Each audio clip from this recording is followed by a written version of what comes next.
大家好，我是 Klaus。作为中国人，我相信应该每个人都听过人之初性本善，也有人说人之初性本恶。我们今天就来从心理学、行为学、生物学和思维逻辑上去分析，到底人的本性是善是恶。最后我们一起探讨人性的本质与社会制度的关系。先来听一个小故事。春秋时期的鲁国有一条法律，如果鲁国人在其他国家看到鲁国人沦为奴隶，你帮他赎身，回到鲁国，国家会补偿你的赎金。孔子有个学生叫子贡，他呢有一次赎回了一个鲁国人，但并没有向政府领赎金，周围的人都称赞他无私，但是孔子却批评了他，告诉他一定要把赎金领回来。想知道为什么吗？那就跟我们一起看到最后哦，谢谢。人之初，性本善，性相近，习相远。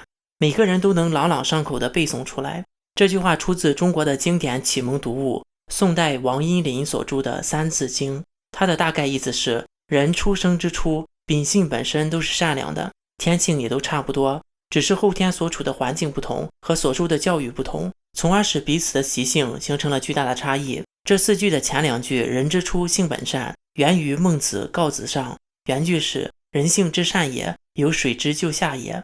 人无有不善，水无有不下。简单说就是人性向善，就像水向低处流一样。后两句出自于《论语·阳货》，子曰：性相近也，习相远也。意为人的本性是相近的，后天的环境让人逐渐不同。而与孔孟思想相反的是荀子的人之初性本恶，出自于荀子性恶，原句是今之人化师法，积文学，道礼义者为君子，重性情，安孜孜，而为礼义者为小人。用此观之，人之性恶明矣，其善者为也。简单说就是君子的行为是要靠教育和积累的，而放纵自己，任由本性，就会发展成为小人。也就是人性向善需要努力，而人性向恶只要不加约束就会自然形成。思想嘛，就是主观的东西，我们先从客观的事实入手。孔孟思想的性善论从春秋时期开始一直都是社会的主流。王阴林的《三字经》从宋代开始就一直是教育界的启蒙读物经典，开篇的第一句就是人之初性本善，一直到现在的中国还是小学生的必读课。几千年来，不管朝代怎么更替，性善论的主流是不变的。也就是说，不管龙椅谁来做，性善论都是被统治者所接受的。这就是历史告诉我们的客观事实。首先，性善论是对是错，我们还不知道，这是我们要探讨的东西。但是性善论是被统治者们认为是对的，准确的说，是统治者们想让我们认为是对的。逻辑上讲，统治者让我们认为是对的，包括统治者让我们认为是对的，而且它本身也是对的，和统治者们让我们认为是对的，但其实它本身是错的，这两种情况。所以历史事实告诉我们，人之初性本善，只是统治者们让我们认为是对的，而它事实可不一定是对的。有了这个逻辑漏洞，人之初性本善就值得我们推敲。先从人这个词开始理解，我这里把人分为自然人和社会人。自然人就是没有经历过社会上的教育和约束的，人之初就是人的本性，没有经过家庭和社会改变的，最初就是从婴儿开始。婴儿只管吃奶，不会在乎有没有咬疼妈妈，你拿走小孩子的东西，他们就会哭。没有引导，小孩子是不会分享自己的玩具的。另外，从生物学上分析，人本身就是一种动物，也就是自然人的意思。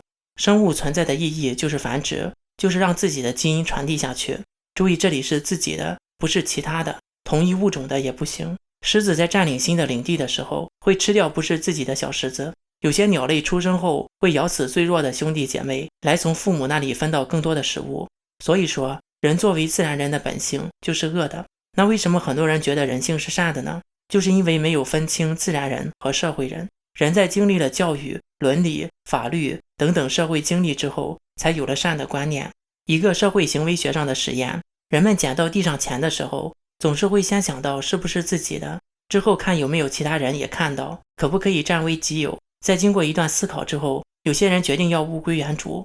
我们从小就有被教育，在马路边捡到1分钱，要交到警察叔叔手里边。这一段时间的思考，就是后天产生的善的观念和人贪欲的本性做斗争的过程。在这个实验里，人们最初的反应和意识才是人的本性，最后做的善事是后天在社会引导改变之后的行为。广为流传的一句话，由俭入奢易，由奢入俭难。人要养成好习惯是相对难的，要约束和激励自己，但要养成坏习惯却简单很多，就是因为人的本性是向恶的。在基督教的文化里面，人一出生就有原罪，七宗罪包括傲慢、贪婪、色欲、妒忌、暴食及怠惰。佛教里面讲，人有三不慧根，也称为三毒：贪、嗔、痴，这些也都是认同了人性本恶。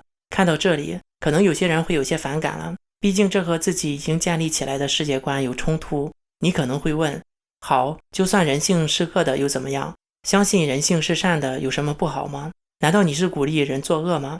当然不是。大家还记得一开始的小故事吗？孔子的学生子贡赎回了鲁国公民，却没有向政府领赎金，被周围的人称赞无私，但却被孔子批评。为什么呢？孔子说，子贡不领赎金被认为无私，这样会让领赎金的人感到羞愧，久而久之就没有人愿意去花自己的钱去赎回自己的国民了。因为人性本来就是自私的，所以才有了政府补贴的机制去鼓励大家的这种行为。而子贡的做法，假定每个人都会像他那样无私，就破坏了政府的机制，每个人都不去领赎金，就等于政策形同虚设，又回到了以前鲁国人沦落异乡无人帮助的情况。共产主义提倡的就是计划经济、公有制，让人人平等，实现大同社会是他们的口号，充满了诱惑力，所以最初吸引了大批的人为此流血革命。辉煌的时候，全球有将近50个共产主义国家，共产主义的运动直接和间接地造成了全球近1亿人的死亡。现在剩下为数不多的几个，基本上名不副实。越南已经在打算全面普选，北韩更不用说，跟韩国对比鲜明。在中国，以前被打死的地主，现在改名为包工头；以前被斗死的资本家，现在改名为企业家。中国在经济上基本上是资本主义，虽然自称特色社会主义，毕竟打自己的脸会疼。那为什么听上去那么美好的共产主义，最后会是这样的结局呢？就是因为共产主义的理论虽好，但没有尊重人之初性本恶的事实。在人民公社里面，大家一起做工，发一样多的粮票，你力气大，一个人相当于我好几个，你可以说你无私，但你能无私多久？有人不无私怎么办？有人在你旁边偷懒，你又能坚持多久？所以最后的结果就是每个人都指望别人做工，反正都是平分，所以最后的结果就是大家都不做，开始撒谎，你亩产万斤，我亩产10万斤，最后导致全国性的粮荒，导致中国非正常死亡4000多万。在文化大革命时期，如果人是善良的，为什么会做出那么残忍的事情对待自己的人民？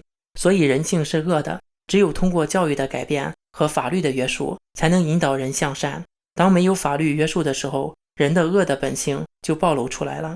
一个老人亲口跟我讲的故事，以前在斗地主的时候，地主被打死，连地主的孩子都不放过，最后还把地主的一个姨太太衣服扒光，用棍子从下体捅死，手段残忍，比日军有过之而无不及。而事实上，共产党杀害的中国人比2战日军杀害的中国军民总数都多好几倍。共产党的手段就是教你扣帽子，一旦一个人被扣上了坏人的帽子，你就可以无视一切，把人恶的本性发泄在他的身上就可以了。以前有官方定义的地富反坏右，简称黑五类，分别是地主、富农、反革命分子、坏分子、右派分子，还有很多其他的帽子。可这些都是一个个鲜活的生命啊，都是跟你我一样，都是活生生的人呢。不要觉得这是历史，现在也有。就像 Klaus 我，如果被抓起来，贴上煽动罪、颠覆国家政权罪、被西方洗脑分子、分裂分子等等，随便扣上一个帽子，都可能会被折磨的人不像人，鬼不像鬼，扔到大街上也不会有人心疼。所以只有一个社会尊重人性本恶的事实，才能建立起一个引导人向善的制度。因为人性本恶，所以一个国家不能人治，要法治。